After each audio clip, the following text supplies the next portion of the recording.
Sebelumnya aku ini lulusan dari Kesehatan Masyarakat di UIN Syarif Hidayatullah Jakarta. Namun setelah lulus itu aku nggak langsung kerja di bidang kesehatan, tapi aku melanjutkan menjadi graphic designer di salah satu bank di Jakarta. Di 2020 awal itu ada pandemi. Di pandemi itu aku jadi fokus lagi nih ke karir aku ke depannya seperti apa. Apakah nanti ke bidang kesehatan atau ke bidang desain. Tapi karena aku udah merasa udah punya pengalaman di bidang desain, kenapa enggak aku fokusin aja itu di bidang desainnya. Setelah itu belajar lagi basic-basic desain, karena awalnya juga aku kan bukan dari DKV ya. Aku mulai belajar basic graphic design itu mulai dari Udemy dulu tuh sebenarnya. Karena aku mikir kalau aku ambil kuliah lagi seperti D3 itu akan makan waktu juga kan. Karena aku juga bekerja, belum bisa bagi waktu.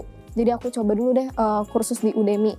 Nah, waktu di Udemy itu aku melihat lagi ternyata di bidang graphic design itu ada percabangan lagi kan, ada banyak. Dan salah satunya itu adalah UI UX. Itu pertama kalinya aku melihat ada role UI UX sebenarnya dari situ. Terus apa tuh Kak yang buat Kakak pada akhirnya tertarik sama kalau UI UX? Setelah aku riset kembali tuh, jadi aku kayak mulai ada ketertarikan tuh di UI UX. Tapi aku nggak langsung terjun ke bidang UI UX-nya itu sendiri, tapi aku riset dulu. Sebenarnya UI UX itu pekerjaannya seperti apa sih? Karena yang aku lihat dari teman-teman aku yang emang sudah bekerja di bidang UI UX itu, mereka kan membuat tampilan untuk aplikasi atau website seperti itu kan. Nah itu sebenarnya aku cuma melihat dari luarnya kan. Jadi aku lihat lagi UI UX secara mendalam seperti apa. Ternyata di situ ada proses riset. Kita harus melihat juga nih apa yang produk kita buat itu untuk ke siapa usernya. Dan di situ ada proses berempati atau kita mengerti apa yang diperlukan oleh user dan bagaimana menyelesaikan masalah-masalah mereka seperti itu. Lalu di situ aku ngerasa menarik banget ya UI UX, dan di situ aku mulai cari-cari skill apa yang bisa aku pelajarin untuk masuk ke bidang UI UX seperti itu. Terus gimana sih Kakak bisa nemuin Purwadika? Jadi setelah aku ada ketertarikan tuh di bidang UI UX, di situ aku mulai meriset, dan awalnya itu aku udah pernah mendengar Purwadika sebelumnya, tapi aku merasa itu akan serius banget berarti kalau aku beneran ikut course di Purwadika. Jadi aku tentuin dulu nih tujuan awal aku mau belajar UI UX itu apa. Apakah hanya iseng-iseng aja atau emang mau switch karir seperti itu. Setelah aku yakin ke diri aku sendiri, oke, aku akan belajar UI UX nih. Di situ aku mulai riset lagi Purwadika itu seperti apa, dan akhirnya aku menentukan untuk switch karir. Aku merasa Purwadika adalah tempat yang membantu aku untuk menuju karir aku yang baru di UI UX seperti itu. Pas awal masuk nih yang Kakak ekspektasikan sendiri dari ikut job connector Purwadika apa Kak? Kenapa akhirnya aku memilih Purwadika? Karena dari beberapa lembaga-lembaga bootcamp ataupun kursus yang ada UI UX-nya itu, aku merasa Purwadika itu yang paling pas, karena Purwadika itu aku tahu dia udah established paling lama dan cukup berpengalaman dalam dunia digital gitu. Jadi aku merasa Purwadika pasti mampu membuild murid-muridnya untuk sesuai dengan apa yang dibutuhkan oleh industri seperti itu kan. Boleh dong Kak ceritain Kakak tuh ikut job connector apa dan apa sih yang dilalui sama Kakak? Job connector yang aku ambil di Purwadika itu adalah UI UX. Nah di UI UX ini aku ambil yang video learning waktu itu. Kenapa aku ambil video learning? Karena saat itu aku masih bekerja ya.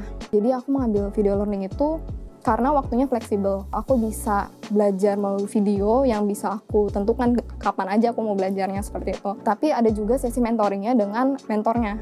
Jadi walaupun aku belajar sendiri, tetap ada mentor yang memastikan kalau apa yang aku pelajari itu sesuai dan pemahaman aku itu nggak kemana-mana gitu. Apa aja sih keunggulan Purwadika menurut Kakak?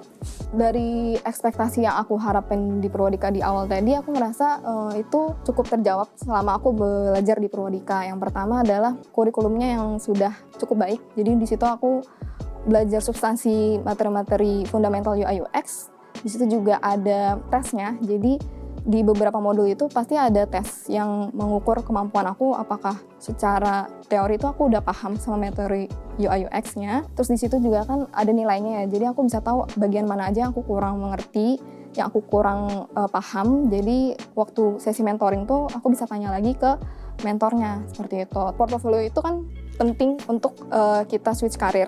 Dengan adanya design challenge sama final project ini membantu banget aku untuk membuild portofolio tersebut. Jadi waktu ngerjain design challenge itu, aku ngerasa membantu aku mengasah skill di time management aku sama kemampuan aku untuk meriset dan mendesain gitu dalam waktu yang singkat. Terus selain itu setelah aku lulus dari Purwadika, ada proses mencari kerja tentunya. Nah di situ tuh sebenarnya aku nggak yang langsung dapat kerja setelah lulus, tapi ada proses di mana aku menyebarkan CV dan portofolio. Di situ ada sekitar 1 atau 2 bulan aku belum berjodoh nih dengan industri di UI UX yang sebenarnya. Jadi di situ PCN membantu aku untuk kembali mereview nih CV-nya tuh seperti apa. Jadi di situ ada bedah CV dan portofolio, kembali lagi nih menyebarkan CV, dan di situ jadi banyak sih panggilan untuk interview. Lalu karena ternyata sebulan ke depan itu kita kan belum tentu dapat lagi ya. Jadi Purwadika akan kembali melihat nih kira-kira apa sih yang perlu diperbaiki lagi gitu. Jadi waktu itu ada mentoring lagi untuk ke arah interview.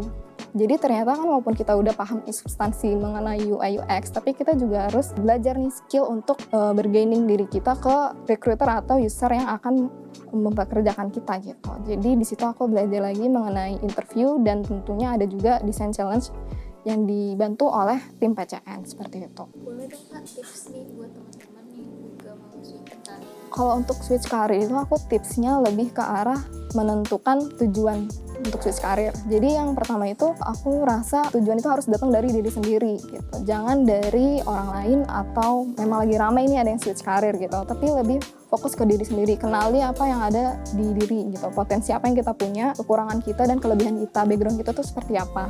Nah lalu kita cari role apa atau karir apa yang sekiranya tuh cocok untuk diri kita dan kita tuh nyaman untuk mengerjakan itu. Setelah itu kita udah tahu nih apa yang mau kita tuju. Misalnya kamu mau menjadi UI UX seperti itu, selanjutnya itu kita harus menentukan strategi nih yang tepat untuk kita mencapai tujuan tersebut. Kayak misalnya kalau kita mau menjadi seorang UI UX designer, kita tentukan skill apa sih yang diperlukan oleh seorang UI UX designer, terus dari mana kita bisa mempelajari skill tersebut. Kalau kalian sudah tahu nih mau belajar melalui lembaga, carilah lembaga yang memang sudah terpercaya dan alumninya sudah banyak yang lulus menggapai tujuan mereka untuk switch karir seperti itu. Halo, perkenalkan aku Mega, aku lulusan UI UX Job Connector Purwadika. Saat ini aku bekerja sebagai UI UX designer di Transpace, and this is my alumni story.